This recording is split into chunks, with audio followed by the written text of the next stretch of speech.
Ating nga po nalahukan niya ng talong. Gawa ng meron tayo nakitang bunga na nagsabi ng talong.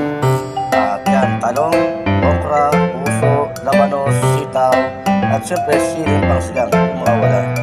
Yan, ito na mga ka-tiger. Siya pero ang ating moto ay hindi pa isang tao. So magbaran tayo po ng gulay ng mga ka-tiger, mga ka-tiger. Ito ang pinakamalapit ko sa usawa na siguro ang inyong ka-tiger. Matis, with sili, at kalamansi. Ito sa sabot na pagkala sa pagkain ng inyong ka-tiger. Yan. Parang na rin yung kulang lang kumbaga sa mga, kaya lang sa atin ay pasigang ang